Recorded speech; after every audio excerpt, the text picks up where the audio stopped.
Mga produkto sa scholar ng lungsod, gipasigan po sa lokal na panggamuhanan sa syudad sa Panabo. 37 ka Latin honors ang nagdala og garbo sa syudad sa Panabo. Sila nagpamatuod nga ang kapitos sa kinabuhi dili babag aron makabot ang kadaugan sa pagtungha. Upat sa ilaha ang nahimong representante aron mohatag sa ilang mga kaagi ug makadasig nga mensahe alang sa LGU Panabo isip scholar ng lungsod. Usa na si Lee Jane Pleanas Cogoliodo nga gikan sa University of Mindanao Panabo City. Si Cogoliodo summa cum laude og nakuha ang top 2 sa March 2025 licensure examination for teachers secondary mathematics.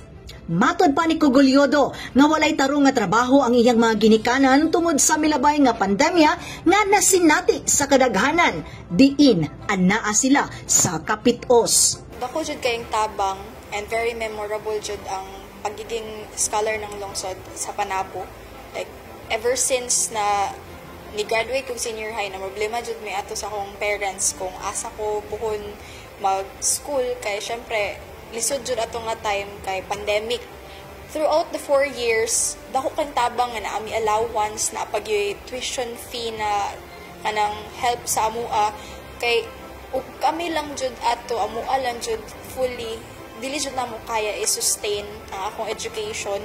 Dako jud kay siya tabang ang scholarship itself sa ako po kay kanang sa mo pag magdawat na og allowance as in mo ano na jud mi ni mama ana nga mo yun kasi nga ma nana akong allowance nga nag-announce na nga naana akong name sa ma-release na sa treasury lipay jud migtaman anak ko kay naay makatabang-tabang nagginagmay ba. Adunay tambag si Cogoliodo sa mga buot makabot ang Latin honor.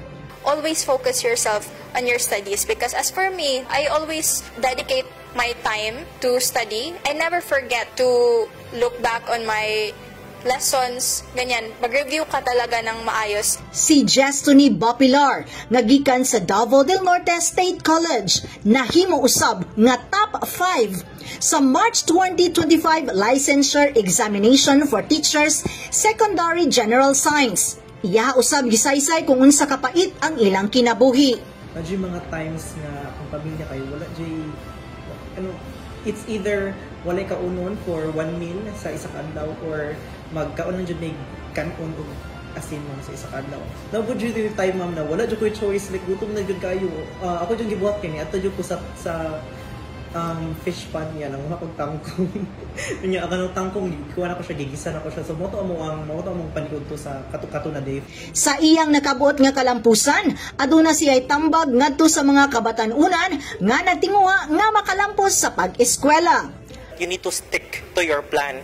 So it comes with endurance as well and of course discipline. So you have to be very disciplined into your studies if you really want to achieve something bigger. And the last one is that you need to fill yourself with positivity. You need to be optimistic and of course you have to take a break too. Sometimes we are really working too hard achieving goals but we are forgetting that we are also getting tired. So we need to take a break and take a deep breath. Maluha-luha nga gisaysay ni Marsalova Cole ang magna cum laude sa University of Mindanao Panabo City ang ilang kapitos sa kinabuhi apan wala nakababag sa iyaha ang ilang kalisod o gihimo kini niya nga inspirasyon aron mapadayon ang pagtungha. Akong gibuhat emotional ba di ay happy po kaayo kay kabalo na ko nga parang naano ko hope maka-continue dito sa pag-eskwela kay dili jud ko gusto mo lang kay kabalo jud ko dili man sa ingon nga education lang jud ang imong way para mag-success ka pero isa jud na siya sa dako kayong sa butang para mag-success ka in life.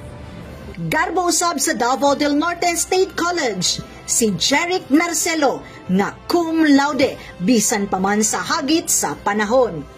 Kaning scholar ma'am dako yung tabang sa kunang kay as a single parent akong mama sugod kay dito jud ako yung sweldo kay midwife murag above minimum na siya na kuan di siya kay dako. So pagkadawat din ako sa kuanan ni ma'am na happy jud kay sa akong mama kay mo lagi sa tuition pa lang pero okay man ang tuition sa Denesi wala man siya ma'am bro sa expenses man ba sa kuan sa school, mga gamit na ko sa uniform.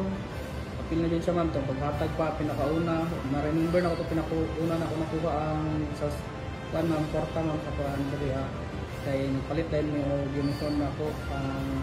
Isa raman ako uniform na ito ma'am, balik lang ako ma'am ba.